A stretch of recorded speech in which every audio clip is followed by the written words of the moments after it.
All right, I've been looking forward to this conversation. I really love Fridays in our technology segment. All right, so we've used technology now. We've talked about recovering loans. Now we're going to talk about using artificial intelligence to scout for sports talents. All right, we've got an innovator here. This is our second innovator of the day, who has developed artificial intelligence to actually scout for sports talent. I'm going to let him tell the story. Nnamdi Emefo is with us. He is the CEO of Afriskaut. Nnamdi, good morning to you. Thank you so much for joining us. Thank you. All right, this is cool. I'm looking forward to hearing this.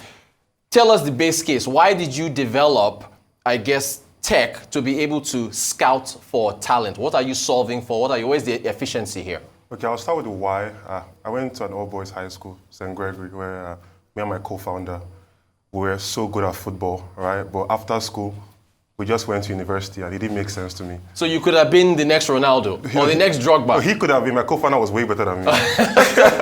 Okay, all right. I just wanted to be his agent, you know? Yeah. Right? So it didn't make sense to me. So when we turned 18 and that chance kind of like eluded us, I was like, bro, like, let's create this thing. Okay. So from 18 to like, when I turned 23, we're working on this AI to actually develop it. Man, that's 5 years. Yeah. Wow. Okay. Yeah. So 5 years of coding. Yeah. Okay. Yeah. So at 23, we cracked it, right? Yeah. Yeah, we cracked it. So if you give us a video, in less than 24 hours, we process it and collect all the statistics. And for every pass, dribble, we show you the highlight too.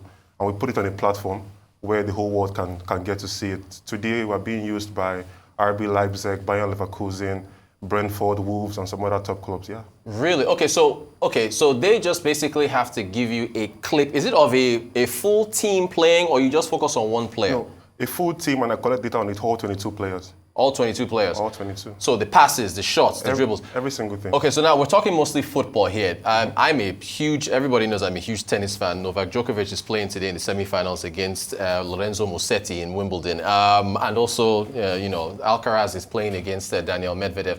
If we were to give you a tennis match, would you be able to do the same thing? Of course. That is so. Because with football, you're running and kicking. Tennis, you're swinging. You've got drop shots. You've got the backhands and forward. The AI would be able to analyze the different movements from one sport to the other and distill the stats for you. The coding is the easy part. The coding is the easy part. Yeah. That is amazing. Okay, so what about basketball?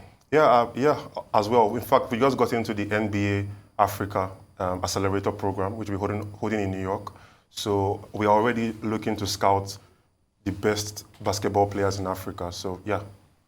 Okay, so wait, this is amazing stuff. I didn't know there's all these clubs that reached out to you. You mentioned Bayer Leverkusen. Yeah. Which other clubs? RB Leipzig, Wolverhampton, Brentford. So how does it work? Do you license the data to them, or it's on a per analytical basis? Where it's like, okay, per each video, how do you make money? That's what I want to know. Yeah. It's it's in three ways. The first way is the platform. So you log into the platform and you see all of this data and you use it. The second way is like these top clubs, they have their own like AI models where they need the raw data. So we give it to them as an API, right? So you can actually get like a file of each player's pass and they analyze it based off like how like their own team plays and make an informed decision. Yeah. The last one is the agency model, where even if you find the next Didier Drogba, you'd have to like come to Africa and find him. And it can be chaos. His father can say, oh, I'm his agent. His father's brother that bought him boots when he was 5 years old can say, I'm his agent. So we have like a team of agents who help you to actually like get what you're looking for. Actually help you to make the sale happen, make the transfer happen, basically. Very interesting. Now, look, I noticed that you're mentioning foreign clubs. You mentioned the NBA. Have any Nigerian clubs in the NPFL or any sports entities in or Africa reached out? What's that like? Of course, Sporting Lagos, Atlantic Business. Like, we have a partnership with NLO. So we collect all the data in the NLO. That's the Nigerian Third Division. Okay. So we know who are the best players in Nigeria right now, and we recommend the best players to some of the bigger clubs, right? So imagine like I collect data from a small academy playing on the streets of Kwara, right? So they might not have the institution of a Sporting Lagos, for example. Right. So I would recommend a player to Sporting Lagos or maybe VOE Foundation in Enugu to go and collect this player and develop him, while I'm also talking to Man U to get him from Sporting Lagos. Interesting. You get the arrangement, right? Yeah. Hey, look, you guys look like you're onto something. Okay, you mentioned playing on the streets of Kwara. What if you want to just, on the streets of Lagos, Kwara, Enugu, Zamfara, there are kids playing everywhere. So what about that gem somewhere? You would have to get a video of them playing and then give to you for you to be able to discover that talent. Yeah, this is where we invest. We invest a lot in getting videos. Yeah. We invest a lot. We have people around the country with cameras recording matches.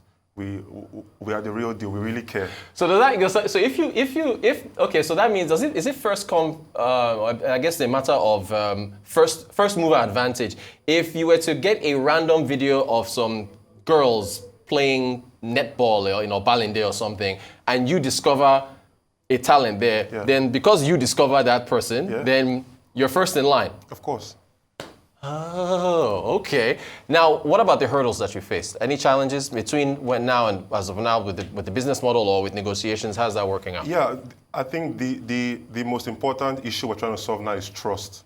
Okay. Right? So the big clubs, the clubs in Europe, they want to trust African players because it's such a big step to go from a Sporting Lagos to a Manchester United. You know, it's a big step, right? So what we are doing is we are developing another AI algorithm. It's called the Afriskaut benchmark. Okay. So what this is doing is we're speaking to these clubs abroad, and we are collecting their own data of like their under 19 or their academy. Yeah. And we cross-pollinate that data across African data to find who are the players that can easily gel into these teams. Right. Because they want to be able to get a player from Africa and he immediately goes into the squad. Right. So these are the trust issues and benchmarking to say that a player in NLO can easily play in German league. Right. So that's what we're trying to achieve right now. What's your background? Obviously, it's computer science, right? How did you get into all this? No, I studied electrical engineering in Covenant University. So how did you make the move from electrical engineering to software? Because of this idea, my friend, Wait, are you serious? So what about your friend then? What about your co-founder? He was studying biomedical sciences, but when we had the idea, he was in the UK studying biomedical sciences. Yeah. He left the UK and came back. He left the UK and came back to. You see, you don't hear that often, no. It's always the other way around. Okay, So wait, was it self-taught in terms of the coding and everything else? Yeah, everything is self-taught. Can you speak to that for a second? For anyone a lot of people are watching this right now, right? We got a lot of interns in our newsroom that we talk to about developing talent. If you want to get into software development to the point to where you're building what you built for 5 years, how do you get into it? You just use YouTube videos, you watch a lot. What's the method here? For me, I took a book from my school library. Are you serious? Yeah. And you just read the book? Yeah. Like I went on the library and wrote, how do you build a football app? Google told me how to learn Java. Yeah. So I took a Java textbook and I read it. I just kept going through it. Then I went on YouTube. Then also Andela was very helpful. I got into this Andela program. Which also like took me to the next level in terms of like my knowledge. But again, I think for me, and this is just for me, you need to be very angry about a particular problem, right? And be dedicated. It took you 5 years to build this thing. Did you ever think about giving up during those 5 years? 5 years, that's longer than a presidential term. Did you ever think about giving up over the time to stop that? I don't want to do this anymore. Well, when you ran into problems and so on? It was short-lived. Those moments were short-lived because like, if we don't do it, like, we're just going to keep seeing more of like my co-founder, more talent to not get. So like, I think that outweighed those moments for me. Yeah. So teach yourself, be dedicated, be patient, have a great idea. Nnamdi, this is a really great story. Thank you so much for joining us. Nnamdi Emefo, who is the CEO of Afriskaut. Yeah, Afriskaut. Fantastic. Using AI to scout sports talent. Thank you so much for your time. Thank you.